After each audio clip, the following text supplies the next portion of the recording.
এবার যেহেতু শুরু হলো, সামনের দিনে আরও ডেভেলপমেন্টের সুযোগ আছে এবং এটা আরও যত বেশি ডিপ ডাউন করা যায়, যেটা আমি বললাম যে উপজেলা পর্যায়ে, ইউনিয়ন পর্যায়ে থেকে, তাহলে আরও বেশি ট্যালেন্টগুলোকে আমরা পাবো এবং যত বেশি খেলা হবে এটা সোসাইটির জন্য বেটার এবং ফুটবলের প্রপার টোটাল ইকোসিস্টেমটা বিল্ড করার জন্য গুরুত্বপূর্ণ।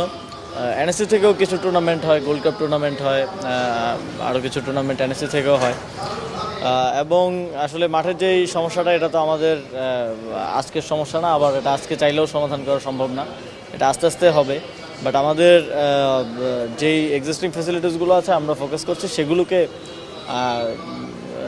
আরও ডেভেলপ করা এবং সেগুলোকে খেলার উপযোগী করে গড়ে তোলা। আপনারা ইতিমধ্যে দেখেছেন যে আমরা কুষ্টিয়ায় ফার্স্ট স্টেডিয়াম উদ্বোধন করেছি, ভোলায় স্টেডিয়াম প্রায় রেডি হয়ে গেছে, আরও এরকম 10-15টা স্টেডিয়ামের অলরেডি আমাদের প্রক্রিয়ায় আছে এবং সেগুলো রেডি হয়ে যাবে।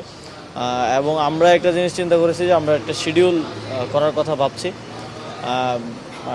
অন্যান্য খেলাধুলা হলেও দেখা যায় ফুটবল এবং ক্রিকেটটাই তো মেজর, তো একটা কনফ্লিক্ট থেকে যায় সবগুলো জেলাতে যে কে কখন খেলবে, কে কখন খেলবে না। তো সেটার জন্য আমরা হয়তো একটা ইয়ারলি ক্যালেন্ডার শিডিউল করব, যাতে করে এই কনফ্লিক্টটা আর না থাকে। এটা অনেকটা ওই গ্রামে যখন আমরা শীতে ক্রিকেট খেলি আর বর্ষাকালে ফুটবল খেলি, সেরকম ভাবে করা যেতে পারে। এটা নিয়ে আমরা কাজ করছি।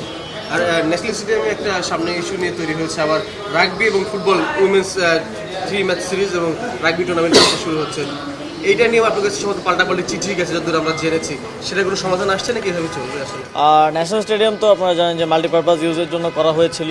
এখানে অ্যাথলেটিক ট্র্যাক আছে, এখানে অন্যান্য ফেডারেশনগুলো এটা ব্যবহার করে। ফলে এটা একটা চ্যালেঞ্জ, যেটা ম্যানেজ করা প্রতিবারই এই যে শিডিউল ওভারল্যাপ হচ্ছে। আমরা এই সবাই এখানেই কথা বললাম যে এটার সমাধানটা কী হতে পারে। রাগবি আমরা এখানেও ব্যবস্থা করতে পারি এই স্টেডিয়ামে, অথবা কিংস এরেনা কিংবা অন্য কোনো করতে পারি। তো এই ওভারল্যাপিংটা আসলে থাকবে যতদিন পর্যন্ত আমরা একটা ডেডিকেটেড স্টেডিয়াম না করতে পারি, এবং সেটার জন্য আমরা জায়গা খুঁজছি। হয়তো ভবিষ্যতে ফুটবলের জন্য একটা বড় স্টেডিয়াম করার পরিকল্পনা আমাদের আছে। এবং ঢাকার বর্তমান যে অবস্থা, গুলিস্তানের মতো জায়গায় আসলে ন্যাশনাল স্টেডিয়াম যখন ম্যাচ হয়, ম্যাচ হওয়ার আগে 2-3 ঘন্টা, পরে 2-3 ঘন্টা একদম ডেডলক হয়ে যায়। তো এটা আরও ওপেন প্লেসে, ভালো একটা প্লেসে কীভাবে করা যায় এই বিষয়ে আমরা কাজ করছি।